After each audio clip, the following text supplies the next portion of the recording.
Assalamualaikum warahmatullahi taala wabarakatuh. Selamat bertemu di tahun 2021 bersama saya Cikgu Zul Hazmi bagi mata pelajaran sejarah.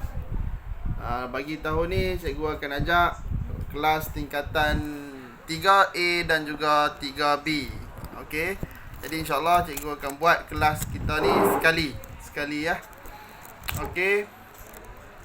Salam perkenalan semua bagi pelajar kelas 3A yang belum pernah belajar dengan cikgu. 3B tahun lepas kita dah belajar dah sejarah kan dalam tingkatan 2. Okey, sejarah tingkatan 3 mengandungi 8 bab dan kita akan membincangkan tentang perjalanan penjajahan yang berlaku di negara kita daripada penjajah-penjajah luar seperti Portugis, British dan sebagainya.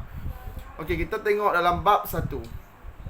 Saya akan tunjukkan slide pada kamu. Dalam bab 1 tajuk kedatangan kuasa barat. Okey. Kedatangan kuasa barat ke negara kita adalah disebabkan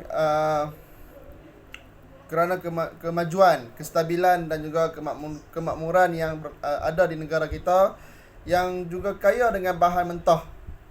Okey. Kedatangan mereka menggunakan pelbagai strategi untuk menguasai negara kita sehinggalah berlakunya penjajahan. Mula-mula mereka mai, mereka tengok negara kita ni aman, makmur, stabil, mempunyai banyak bahan mentah, dan disebabkan itu mereka mula ingin menjajah kerana mereka ingin memiliki bahan-bahan mentah yang ada di negara kita di Tanah Melayu ni. Okey. Kita tengok faktor yang pertama iaitu kestabilan dan juga kemakmuran di negara kita. Kestabilan ini merujuk kepada kemakmuran yang disebabkan oleh pemerintahan dan juga pentadbiran yang adil dan juga stabil. Bermakna pada zaman dulu Tanah Melayu mempunyai sistem pentadbiran yang adil dan stabil yang dilaksanakan di peringkat istana oleh sultan dan juga pembesar-pembesar negeri. Bila berlakunya kemakmuran, maka kita hidup dalam keadaan yang harmoni, makmur dan mempunyai pelbagai sumber bahan mentah yang cukup. Sehingga benda ini telah menarik minat penjajah luar untuk datang ke negara kita. Dan kemakmuran itu pula merujuk kepada hasil sumber ekonomi kita yang ada. Okey. Kemudian kita tengok dalam sistem pemerintahan yang ada dulu. Kebanyakan negeri mengamalkan sistem pemerintahan beraja yang diwarisi daripada Kesultanan Melayu Melaka. Sultan ataupun raja adalah pemerintah di peringkat tertinggi dalam setiap negeri. Pentadbiran pada peringkat negeri diketuai oleh raja ataupun sultan. Okey, dia menjadi sebagai simbol lambang kedaulatan sesebuah negeri dan dibantu oleh para pembesar dan juga kerabat diraja melaksanakan perintah ataupun arahan daripada sultan. Dalam peringkat daerah selepas pada negeri mai pada daerah. Daerah pula ditadbir oleh pembesar yang dilantik oleh sultan dan tugas mereka ialah menjaga keamanan, kemakmuran dan juga mengekalkan kedaulatan negeri. Bagaimana cara dia? Contohnya di peringkat daerah, pembesar di peringkat jajahan ataupun daerah ada masalah yang berlaku. Sebelum masalah tersebut diberitahu kepada sultan, dimaklumkan kepada sultan, penduduk ataupun rakyat di sesuatu daerah di jajahan tersebut akan melalui ketua kampung terlebih dulu ataupun penghulu. Kemudian barulah pergi kepada pembesar, kemudian barulah sampai masalah tersebut kepada raja. Contoh masalah. Okey, contohnya ada satu kampung mempunyai bendang yang banyak. Okey, kemudian sawah padi dia tu, tanaman dia rosak. Bila tanaman rosak, hasil daripada tanaman sawah padi tak banyak. Masalah tersebut disebabkan oleh tidak ada bekalan air yang mencukupi untuk pengairan sawah padi. Jadi penduduk nakkan sawah padi mereka ini mempunyai bekalan air. Jadi mereka akan jumpa dengan tok penghulu di peringkat mukim.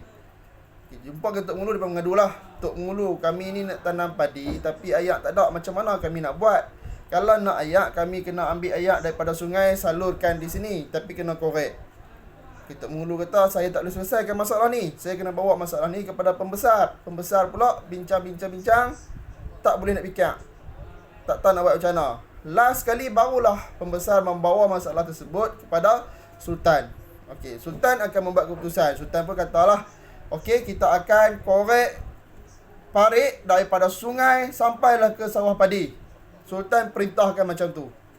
Jadi itu adalah kemakmuran yang berlaku. Bagaimana Sultan bijak untuk mentadbir negeri-negeri dan juga daerah serta mukim yang ada di kawasan jajahan beliau, baginda. Okey, cuma berbeza di Negeri Sembilan. Negeri Sembilan dia tidak mempunyai raja ataupun sultan. Negeri Sembilan peringkat tertinggi ialah Yang Tuan Besar atau Yang di-Pertuan Besar. Kemudian dia turun sikit bawah pada dia mempunyai 5 lapisan pentadbiran. Kemudian undang. Selepas undang ialah lembaga. Selepas lembaga, buapak. Selepas buapak ialah anak buah dan juga ibu soko. Okey, kerana apa? Di Negeri Sembilan mereka mengamalkan adat perpatih. Adat perpatih dan kedaulatan itu terletak di tangan rakyat. Kalau tadi negeri-negeri lain contohnya Kedah, Kelantan, Perlis, kedaulatan itu, simbol kedaulatan itu terletak di tangan raja ataupun sultan. Berbeza dengan Negeri Sembilan di mana sifat kedaulatan itu sendiri terletak di tangan rakyat dan lebih bercorak demokrasi. Mereka akan memilih siapa yang akan menjadi pemimpin. Kalau di negeri lain, perbezaannya sesuatu tahta sultan ataupun pemerintah itu diwarisi. Tapi di Negeri Sembilan, dia membuat pemilihan. Macam dengan pilihan raya lah. Okey, pelantikan pemimpin paling bawah sekali yang saya sebut tadi, iaitu anak buah dan juga ibu soko ni. Kemudian diikuti oleh buapak lembaga undang. Mereka ni lah yang melantik yang di-Pertuan Besar, iaitu ketua mereka. Sama level lah dengan sultan. Cuma sultan dia waris daripada ayah dia. Ayah dia jadi sultan, anak pula bila ayah mati, anak pula naik jadi sultan. Di Negeri Sembilan berbeza. Mereka akan lantik siapa yang akan jadi yang di-Pertuan Besar. Siapa yang lantik? Yang lantik itu ialah anak buah, buapak lembaga dan juga undang. Mereka ini adalah sistem organisasi yang mengamalkan sistem demokrasi. Okey. Ibu soko, siapa dia ibu soko? Ibu soko ni ialah individu yang mengetahui, dia faham, dia hafal adat dan juga asal usul keluarga dia, sehingga dia ni boleh hidup dalam orang semua boleh mengamalkan kehidupan mereka dengan merujuk ibu soko. Ketua dia lah, ketua dalam satu sistem. Dalam satu kampung dia kita panggil ketua kampung. Tapi kalau di Negeri Sembilan dia panggil ibu soko. Ibu soko ni dia tahu asal usul keturunan. Kalau anak dia buat kesalahan ini, apakah hukuman ikut adat-adat undang-undang perpatih, itulah ibu soko. Okey. Di Sarawak pula, kita tengok apa perbezaan di Sarawak. Di Sarawak dia mengamalkan sistem kesukuan. Okey, sistem kesukuan dan juga sistem kesultanan. Dua sistem yang ada di Sarawak. Satu kesukuan, yang kedua ialah kesultanan. Siapa yang mengamalkan sistem kesukuan ni? Sistem kesukuan diamalkan oleh masyarakat Iban, Bidayuh, Kenyah, Kelabit dan juga masyarakat Kayan. Okey. Yang kedua ialah kesultanan. Kesultanan diamalkan oleh masyarakat yang mempunyai pengaruh daripada Kesultanan Brunei. Okay, itu perbezaan di Sarawak. Sabah pula macam mana? Okay, Sabah dia ada 3. Yang pertama kesukuan, yang kedua kesultanan, yang ketiga ialah sistem ketua bebas. Okey, sistem pemerintahan di Sabah ini mempunyai 3 sistem. Yang pertama diamalkan oleh masyarakat Kadazan Dusun, Murut dan juga Bajau. 3 masyarakat ni dia mengamalkan sistem kesukuan. Yang kedua, dia mempunyai sistem kesultanan, iaitu masyarakat yang mempunyai pengaruh daripada Sultan Brunei. Okey, sebab apa? Sebab Brunei terletak berhampiran dengan negeri Sabah. Kamu ingat tak peristiwa Lahad Datu dulu, pencerobohan pengganas di Lahad Datu? Dia berlaku di antara sempadan Brunei dan juga Sabah. Okey, yang ketiga ialah sistem ketua bebas, berlaku apabila pengaruh Sultan Brunei dan Sulu lemah. Okey. Kemudian bila pengaruh ketua bebas Sultan Brunei ni lemah, maka ada satu lagi sistem iaitu ketua bebas. Dia ni tak berpihak kepada suku ataupun tak berpihak kepada sistem kesultanan. Dia bebas, dia undang-undang dia sendiri. Okey, daripada segi perundangan, kita tengok daripada segi perundangan. Pada zaman dulu kita ada dua jenis undang-undang sahaja, iaitu undang-undang bertulis dan juga undang-undang tidak bertulis. Okey, undang-undang bertulis ni apa dia? Undang-undang bertulis ni ialah undang-undang yang telah dicatat, dipersetujui oleh sultan dan juga rakyat. Okey. Contohnya ialah undang-undang Hukum Kanun Melaka, Hukum Kanun Pahang dan undang-undang 99 Perak. Okey. Yang tak bertulis ni apa dia? Yang tak bertulis ni ialah undang-undang yang diamalkan dalam masyarakat sejak sekian lama dulu. Okey. Contohnya adat perpatih. Apa yang ada dalam adat perpatih, kehidupan masyarakat pada ketika tu, itulah yang diamalkan, undang-undang tak bertulis. Okey, saya paksa laju sebab saya nak ligan masa supaya tak berat sangat nanti video. Okey. Seterusnya kita tengok pada hubungan luar. Bagaimana masyarakat ataupun pemerintah zaman dulu mengadakan hubungan dengan pedagang-pedagang daripada British dan Belanda untuk kepentingan negeri masing-masing. Sebab apa? Sebab yang pertama ialah bila Sultan ni ada hubungan luar dengan British, dengan Belanda, maka Sultan tersebut akan rasa lebih berpengaruh. Sebab apa? Dia ada kawan daripada luar negara kan. Contohlah macam kita pun, kita kalau kita ada kawan daripada Belanda, daripada British, orang kata dia ni kemas dia, kawan dia ramai daripada luar negara. Okey, yang seterusnya, sebab apa dia ada hubungan dengan British dan Belanda? Sebab dia nak menghindari daripada ancaman-ancaman musuh. Yang ketiga, sudah tentulah daripada aspek ekonomi. Kerana daripada segi perdagangan, bila masyarakat ataupun pedagang luar masuk, mereka semestinya memantapkan bidang ekonomi apabila mereka bawa mai barang-barang daripada luar negara dan dipasarkan di sini. Lagi pula, kita pertanian dan juga perdagangan dalam negara di Tanah Melayu boleh dipasarkan di peringkat antarabangsa melalui pedagang-pedagang tersebut. Okey.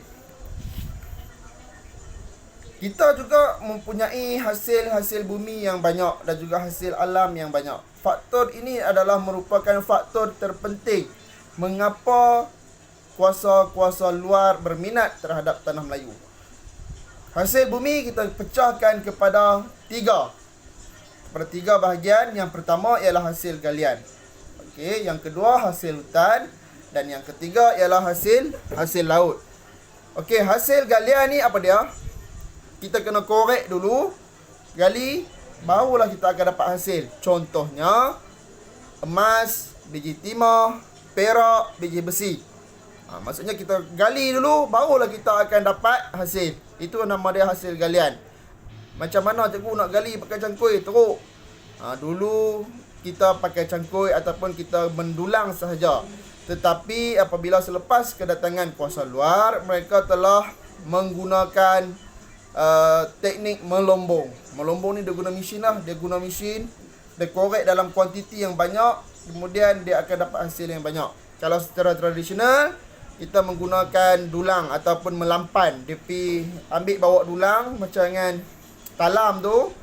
Dia ambil tanah, kemudian dia duduk di tepi sungai, arus mengalir, dia akan buang sisa-sisa yang tak perlu. Cuma mereka akan pastikan ada emas ataupun biji timah, perak dan sebagainya saja. Okey, itu hasil galian. Hasil hutan ialah hasil yang terdapat di hutan kita lah. Contohnya kayu, kan, balak. Kemudian kita ada kayu kayan, kapur barus, rotan, damar, kayu gaharu, rempah ratus. Itu ialah hasil hutan. Nak buat apa? Hasil hutan ini kita bagi jualkan kepada pedagang-pedagang luar untuk mereka bawa balik ke negara mereka. Mereka guna pakai di negara mereka. Contohnya China, Jepun, Siam, India. Okey. Yang ketiga ialah hasil laut. Hasil laut ni makanan lah, sumber makanan dan juga mutiara. Itu hasil laut. Apa dia sumber makanan? Sirip ikan hiu, ikan, timun laut. Itu ialah makanan-makanan yang diambil daripada hasil laut. Itu adalah hasil bumi dan juga hasil alam. Okey. Memanfaatkan kita bila kita dapat hasil-hasil alam tu, kita nak buat apa? Nak jual ni untuk apa? Jual dapat duit je. Habis tu depa nak buat apa? Okey. Contohnya, saya bagi satu contoh, biji timah. Apa fungsi biji timah? Biji timah ni digunakan untuk membuat senjata. Apa dia senjata apa? Mata lembing, kan? Keris, pisau. Itu adalah alat-alatan senjata tradisional. Kemudian hasil hutan pula. Contohnya kayu kayan, rotan, damar. Apa yang dibuat menggunakan hasil hutan tersebut? Mereka buat apa? Mereka buatlah perahu ataupun perabot. Okey. Kemudian apa lagi? Daun mengkuang, mereka buat tikar, mereka buat bakul. Daun nipah, mereka buat atap. Itu adalah hasil-hasil alam yang digunakan masyarakat zaman dahulu. Okey. Dalam sistem ekonomi. Okey. Dalam sistem ekonomi kita tengok dari segi perdagangan dan juga pelabuhan. Kebanyakan kerajaan-kerajaan Melayu lama dulu mempunyai pelabuhan. Okey, siapa yang uruskan pelabuhan tersebut? Diuruskan oleh Shah Bandar, iaitu pembesar dalam sesuatu negeri kerajaan Melayu lama. Okey, kemudian depa jual macam mana? Kalau dapat emas jual macam mana? Depa jual ikut timbangan. Kalau ada rempah macam mana? Mereka juga menjual mengikut timbangan. Apa kayu ukur timbangan tersebut? Adalah kepul. Dia panggil kepul. Sekepul berapa duit? Ling. Satu ling berapa duit? Berapa ringgit? Cupak. Satu cupak berapa? Satu kati berapa? Tahil berapa? Satu pikul berapa? Itu adalah sukat dan juga ukur. Berapa harga dia? Okey. Dan kita juga menggunakan mata wang. Selain daripada menggunakan mata wang yang ada dulu ialah emas. Apa tu, di Kelantan kita guna duit yang mempunyai logo tertentu. Contohnya di Kelantan dia ada logo kijang. Okey. Kemudian di Terengganu menggunakan pitih. Tetapi semua duit-duit ini diperbuat daripada emas ataupun timah. Nak beli lembu sekok, guna duit emas banyak mana? Okey, ataupun satu lagi sistem dikenali sebagai sistem barter. Okey, selain daripada menggunakan emas, masyarakat dulu juga menggunakan pertukaran barang untuk mendapatkan barang yang lain. Contohnya, nak beli lembu sekok, dia tukar dengan tanah dia satu relung. Okey, contoh dia macam itulah. Okey. Apa pula hasil yang raja dapat? Raja duduk di atas tahta saja, duduk di istana saja, dia tak bercucuk tanam. Tapi dia dapat duit dari mana? Okey, dulu zaman dulu rakyat telah dikenakan cukai. Okey, contohnya dia tanam sawah padi satu relung, dia dapat setahun RM50.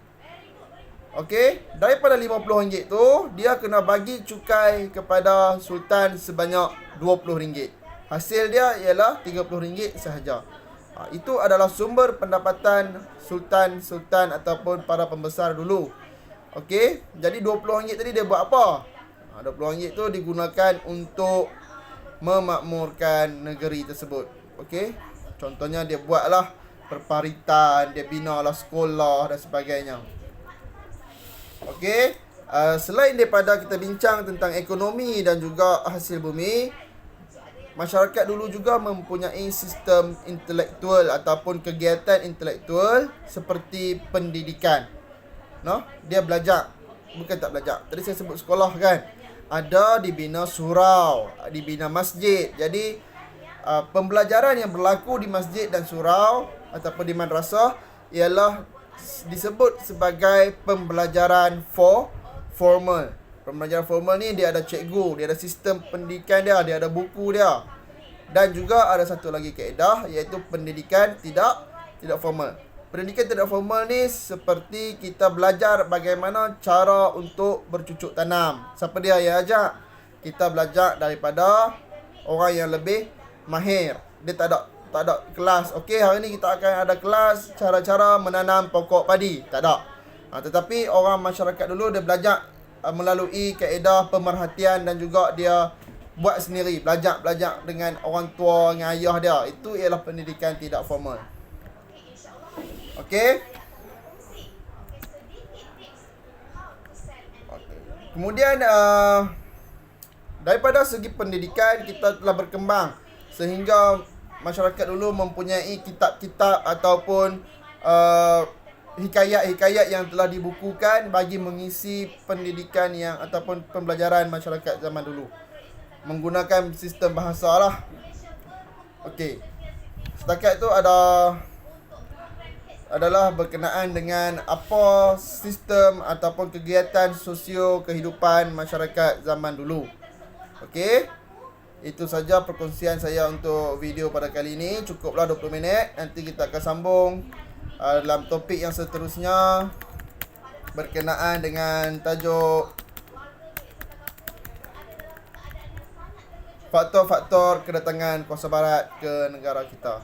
Okey, sehingga berjumpa lagi. Saya akan bagi latihan. Kamu boleh buat di rumah. Kemudian hantar kepada saya nanti. Assalamualaikum warahmatullahi taala wabarakatuh.